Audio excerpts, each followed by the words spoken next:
അല്ല, അതിപ്പം പാർലമെൻറ്റ് പാസ്സാക്കിയ നിയമത്തിന് ഒരു ദിവസത്തെ ഹിയറിംഗ് കൊണ്ട് സ്റ്റേ കിട്ടുമെന്നാരും പ്രതീക്ഷിക്കുന്നില്ലല്ലോ. പക്ഷേ ഈ വിധിയിലൂടെ സുപ്രീം കോടതി രാജ്യത്തിന് വലിയ സന്ദേശമാണ് നൽകിയിരിക്കുന്നത്. ഇന്ത്യൻ പാർലമെൻറ്റിൽ ഇന്ത്യ മുന്നണിയും കോൺഗ്രസും ഉയർത്തിയിട്ടുള്ള ഏറ്റവും ശക്തമായ ആശങ്കകൾ ശരിയാണെന്ന രീതിയിലാണ് സുപ്രീം കോടതിയുടെ പ്രാഥമികമായിട്ടുള്ള ഉത്തരവും നിരീക്ഷണവും വന്നിരിക്കുന്നത്. അത് ഭരണഘടനയുടെ അടിസ്ഥാന തത്വങ്ങളെ ലംഘിക്കുന്ന നിയമമാണ് വഖഫ് നിയമത്തിലൂടെ കേന്ദ്ര സർക്കാർ ചെയ്തിരിക്കുന്നത് എന്നുള്ള ഒബ്സർവേഷൻ. സത്യത്തിൽ എനിക്കൊക്കെ അഭിമാനമുണ്ട്. ഞങ്ങൾ ആ പ്രസംഗത്തിൽ പറഞ്ഞ പോയിന്റുകൾ ഇന്നലെ സുപ്രീം കോടതി എടുത്തു പറഞ്ഞു. അതായത് നമ്മുടെ തിരുവിതാംകൂർ ദേവസ്വം ബോർഡിൻ്റെ കാര്യം ഞാൻ എടുത്തു പറഞ്ഞിരുന്നു, വൈഷ്ണവദേവി ക്ഷേത്രത്തിൻ്റെ കാര്യം എടുത്തു പറഞ്ഞിരുന്നു. അപ്പോൾ അവിടെയൊന്നും ഇല്ലാത്തത് വഖഫ് ബോർഡിലേക്ക് വരുമ്പോൾ അത് ഭരണഘടനാപരമായി നിലനിൽക്കുന്നതാണോ എന്നുള്ള ചോദ്യം ചോദിച്ചത് സുപ്രീം കോടതി ഇന്നലെ ആവർത്തിക്കുകയാണ് ചെയ്തത്. അപ്പോൾ ഇത് സത്യത്തിൽ JPC എന്ന് പറയുന്ന പാർലമെൻറ്റ് ഏറ്റവും അടിസ്ഥാനപരമായിട്ടുള്ള പാർലമെൻ്ററി ബോഡിയെ നോക്കുകുത്തിയാക്കിയിട്ടാണ് ഈ നിയമം പാർലമെൻറ്റിലേക്ക് അവതരിപ്പിച്ചത്. JPC ഉണ്ടെന്ന് പറഞ്ഞാൽ ഉണ്ട്, പക്ഷേ JPCക്ക് പവറൊന്നും ഇല്ലായിരുന്നു. അതിൽ പ്രതിപക്ഷ അംഗങ്ങൾക്കൊന്നും ഒരു വോയിസും ഇല്ലായിരുന്നു. അവർ പറഞ്ഞ ഒരു കാര്യം കേട്ടില്ലായിരുന്നു.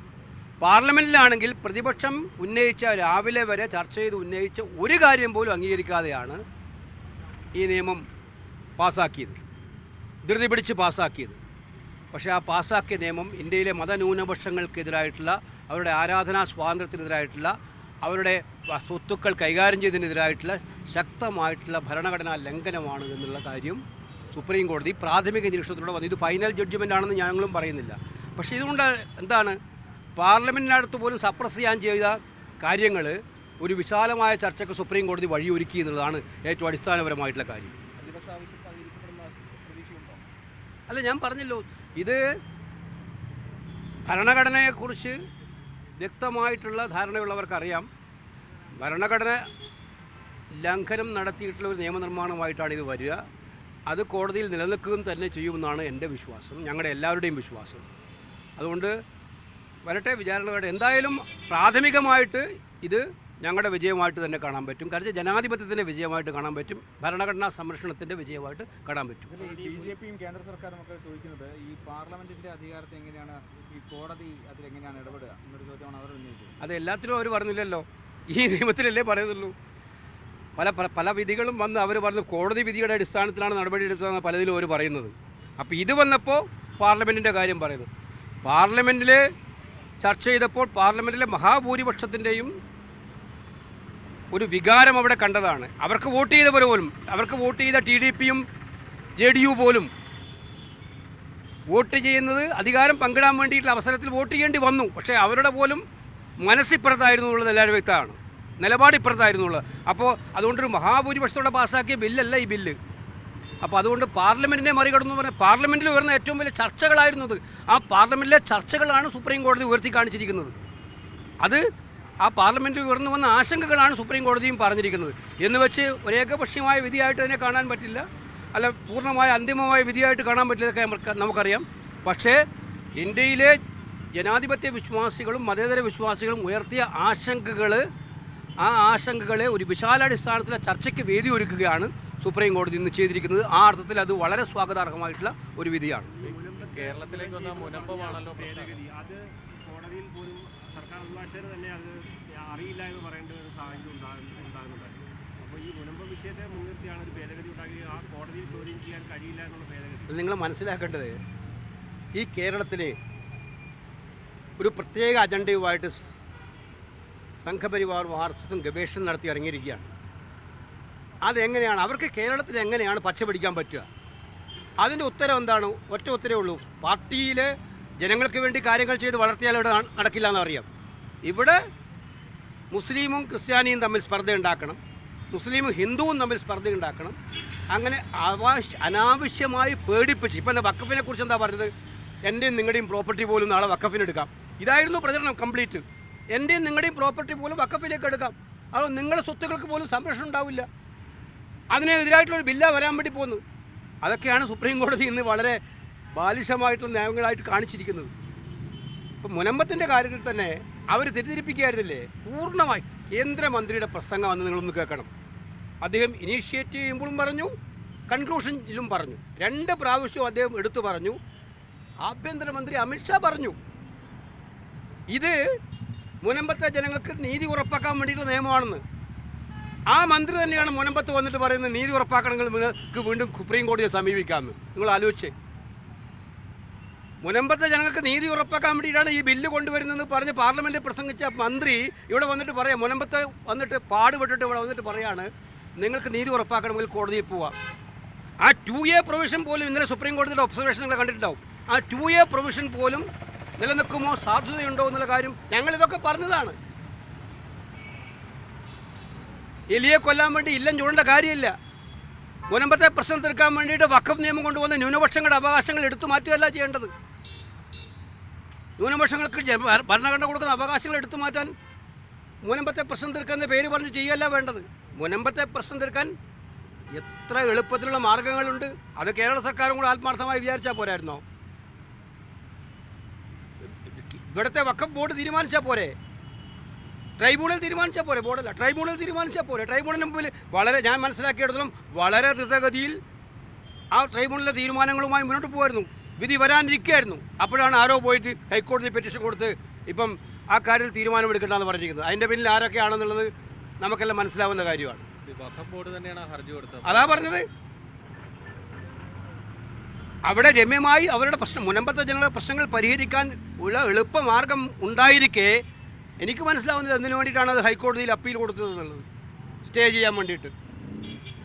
അത് നല്ല ഉദ്ദേശത്തോട് കൊടുത്തതായിട്ട് നമുക്ക് കാണാൻ കഴിയില്ല. അപ്പം ഞാൻ പറഞ്ഞു വരുന്നത്, ആ പ്രശ്നം അവിടെ തീർക്കേണ്ട പ്രശ്നത്തെ ദില്ലിയിൽ കൊണ്ടുവന്ന് നിയമമുണ്ടാക്കിയിട്ട് ഞങ്ങളിതൊക്കെ തീർക്കാൻ പോവാണ് എന്ന് പറയുന്ന ഒരവസ്ഥ ഉണ്ടാക്കി. എന്നിട്ടോ ഇവിടുത്തെ നാട്ടിലെ മുഴുവൻ ക്രൈസ്തവ സഹോദരന്മാരെയും തെറ്റിദ്ധരിപ്പിക്കാൻ ശ്രമിച്ചു. ഇത് മുനമ്പത്തെ ഭൂമി കോൺഗ്രസ്സുകാർ വോട്ട് ചെയ്യുന്നത് ഇതിനെതിരായിട്ടാണ്. ഞങ്ങൾ അന്നും ഇന്നും പറയുന്നു, ഞങ്ങൾ പറഞ്ഞത് ശരിയാണെന്ന് പിറ്റേ ദിവസം തന്നെ ഓർഗനൈസറിൽ വന്നപ്പോൾ മനസ്സിലായില്ലേ? വഖഫ് ബില്ല് പാസ്സായതിൻ്റെ തൊട്ട് പിറ്റേ ദിവസം ഓർഗനൈസറിൽ പറയുന്നത് എന്താണ്? 2021 ആർട്ടിക്കിൾ ആവർത്തിച്ചുകൊണ്ട് ഏറ്റവും കൂടുതൽ സ്വത്തുള്ളത് ക്രൈസ്തവർക്കാണെന്നല്ല പറയുന്നത്. അപ്പോൾ ഇത് ഓരോന്നായി ടാർഗറ്റ് ചെയ്തുകൊണ്ടിരിക്കുകയാണ്. ഞാൻ പറഞ്ഞതാണ് സത്യം. ഇവിടെ അവർക്ക് ജനങ്ങളുടെ പ്രശ്നങ്ങൾ പരിഹരിച്ചിട്ട് വോട്ട് നേടാനല്ല അവർക്കാവുന്നത്. അവർക്കാകെ ആകുന്നത് കയ്യിലിരിപ്പ്, ജനങ്ങളെ ഭിന്നിപ്പിച്ച് വിഭജനം നടത്തിയിട്ട് വർഗീയ വികാരം ആളിക്കത്തിച്ച് വോട്ട് നേടുകയാണ്. അതിന് വേണ്ടിയിട്ടുള്ളൊരു ഉപകരണമായിരുന്നു അവർക്ക് ഈ വഖഫ് ബില്ല്. അല്ലാതെ ഒരു പ്രശ്നത്തോടും ആത്മാർത്ഥം ഉണ്ടായിട്ട് ചെയ്തതല്ല. സഭാനേതൃത്വം തെറ്റിദ്ധരിക്കപ്പെട്ടു, അങ്ങനെ ഒരു തോന്നലുണ്ടോ? അവർ പിന്നീട് തിരുത്തി? അല്ല, അങ്ങനെ അവർ സ്വാഭാവികമായിട്ടും സഭയുടെ മുമ്പിൽ ഒരു ആശങ്ക വന്നപ്പോൾ ആ ആശങ്ക അവർ പ്രകടിപ്പിച്ചിട്ടുണ്ട്. അതിനെ ഞാൻ ആ രീതിയിൽ കാണാൻ ആഗ്രഹിക്കുന്നുള്ളൂ. പക്ഷേ ഇപ്പം അവരെ പോലും കബളിപ്പിച്ചു എന്നുള്ളതാണ് കേന്ദ്ര സർക്കാർ. അവരോട് പറഞ്ഞു കൊടുക്കുന്നത് ഇത് അവരെ പോലും കബളിപ്പിച്ചു. ഒരു സമൂഹത്തെ മുഴുവൻ കബളിപ്പിച്ചു കേന്ദ്ര സർക്കാർ. അവർ ഈ ബില്ല് പാസ്സാക്കാൻ, അതിലൂടെ ക്രൈസ്തവ മുസ്ലിം വിരോധം ആളിക്കത്തിക്കാൻ വേണ്ടി ഈ ബില്ലിനെ ഉപയോഗിച്ചു. അത് കബളിപ്പിക്കലിലൂടെ നടത്തിയെന്നുള്ളതാണ് ഞങ്ങളുടെ.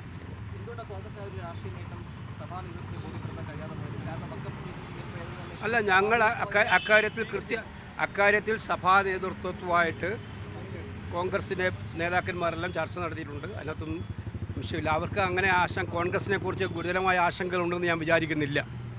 അവർക്കും മനസ്സിലാക്കാൻ കഴിയുന്നുള്ളൂ. കോൺഗ്രസ് പോലെയുള്ളൊരു പാർട്ടിക്ക് എടുക്കാൻ പറ്റുന്ന പൊസിഷനാണ് കോൺഗ്രസ് എടുത്തിരിക്കുന്നതെന്ന് മനസ്സിലാക്കാൻ ആർക്കും മനസ്സിലാവുന്ന കാര്യമാണ്. കോൺഗ്രസിൻ്റെ ഐഡിയോളജിയുമായി ബന്ധപ്പെട്ട് ഇത്തരമൊരു നിയമം വന്നു കഴിഞ്ഞാൽ അത് ഇന്ന് മുസ്ലിമുകൾക്കെതിരെ, നാളെ ക്രൈസ്തവർക്കെതിരെ വന്നാലും, കർണാടകത്തിൽ ക്രൈസ്തവർക്കെതിരെ വന്നപ്പോൾ ഞങ്ങൾ നിലപാടെടുത്തു. അവിടെ അതുതന്നെയായിരുന്നു. ഇന്നിപ്പം നിങ്ങൾ കണ്ടോ? ഇന്ന് കണ്ടില്ലേ വാർത്ത? ഇന്ന് VHPക്ക് ഏറ്റവും നല്ല ദിവസമെന്നാണ് അവർ പറഞ്ഞിരിക്കുന്നത്. മനസ്സിലായില്ലേ? ഗ്രഹാം സ്റ്റെയിൻസിൻ്റെ കൊലപാതകികളെ അവരെ ജയിലിൽ നിന്നും തുറന്നു വിടുന്ന ദിവസമാണ്. ഒറീസ ഗവൺമെൻറ് അവർക്ക് മാപ്പ് കൊടുത്ത് തുറന്നു വിടുന്ന ദിവസമാണ്. അതുകൊണ്ട് ഇന്ന് ഏറ്റവും നല്ല ദിവസമാണ് VHP പറയുന്നത്. ഗ്രഹാം സ്റ്റെയിൻസിൻ്റെയും കുട്ടികളുടെയും കൊലപാതകം തീ കത്തിച്ച് കൊല്ലുന്ന സംഭവം നമുക്കിപ്പോൾ മറക്കാൻ പറ്റുമോ? അപ്പോൾ അതുകൊണ്ട് അവരെ സംബന്ധിച്ചിടത്തോളം ഇത്തരം കാര്യങ്ങൾ അതിൻ്റെ ഭാഗമായിട്ട് മനസ്സിലാകുന്നതാണ്. ഞങ്ങളെ സംബന്ധിച്ച് ഞങ്ങൾക്ക് അവർക്കെതിരായി, ക്രൈസ്തവർക്കെതിരായിട്ടുള്ള ആക്രമണം വന്നാലും, മുസ്ലിങ്ങൾക്കെതിരായിട്ടുള്ള ആക്രമണം വന്നാലും, സിഖ് സഹോദരന്മാർക്കെതിരെ വന്നാലും, എന്തിന് ദളിത്, പട്ടികജാതി, പിന്നോക്ക വിഭാഗങ്ങൾക്കെതിരെ ആക്രമണം വന്നാലും ഞങ്ങളുടെ നിലപാട് ഒറ്റ നിലപാടാണ്. അവർക്ക് വേണ്ടി നിലകൊള്ളുക എന്നുള്ളതാണ്. അതിൽ ഇതും എടുത്തിട്ടുള്ളൂ. അതവർക്ക് മനസ്സിലാവുന്നുള്ളതാണ് ഞങ്ങളുടെ പ്രതീക്ഷ. ഏ അത് അദ്ദേഹം നിയമപരമായി നേരിടും. അദ്ദേഹത്തിൻ്റെ നിയമപരമായി നേരിടാനുള്ള കഴിവ് അദ്ദേഹത്തിനുണ്ട്. ഇതിനകത്ത് എൻഫോഴ്സ്മെൻറ്റ് ഡയറക്ടറേറ്റ് ഇപ്പോൾ ഞങ്ങളുടെ നേതാക്കന്മാർക്കെതിരെ ചെയ്തത് തീർത്തും രാഷ്ട്രീയമായിട്ടുള്ള പകപോക്കൽ നയമാണ്. സോണിയാഗാന്ധിക്കും രാഹുൽ ഗാന്ധിക്കും അത് മെറിറ്റ് നോക്കാം. കോടതി ഞങ്ങൾ നിയമപരമായിട്ടാണ് പോകുന്നത്. ഞങ്ങൾ ED ചെയ്താലും 5 ദിവസം രാഹുൽ ഗാന്ധി പോയിരുന്നു, കണ്ടിട്ടില്ലേ? 5 ദിവസമാണ് രാഹുൽ ഗാന്ധിയെ ഭക്ഷണം പോലും കഴിക്കാൻ അനുവദിക്കാതെ ചോദ്യം ചെയ്തത്. 3 ദിവസം മാഡം സോണിയാഗാന്ധിയും ചോദ്യം ചെയ്തിരുന്നു. ഞങ്ങൾ EDയെ വെല്ലുവിളിക്കാനല്ല പോയി, ഞങ്ങൾ പ്രതിഷേധം നടത്തി, പരാമർശം നടത്തി, നിയമത്തിൻ്റെ വഴിയിലൂടെ നേരിടും. ഇവിടെയും നിയമത്തിൻ്റെ വഴിയിലൂടെ നേരിടട്ടെ. അന്യായമായിട്ടാണ് ഇവിടെ കാര്യങ്ങൾ ചെയ്യുന്നതെങ്കിൽ EDക്കെതിരെ ഞങ്ങൾ അവിടെയും നിലപാടെടുക്കും. പക്ഷേ ഒരു കാര്യത്തിൽ അന്യായം കാണിക്കുന്നതെന്ന് പറഞ്ഞ് മറ്റേ കാര്യത്തിലും അന്യായമെന്ന് ഞങ്ങൾക്ക് പറയാൻ പറ്റില്ല. അതിൻ്റെ മെറിറ്റ് വരട്ടെ, മെറിറ്റ് ആവട്ടെ. ശരി.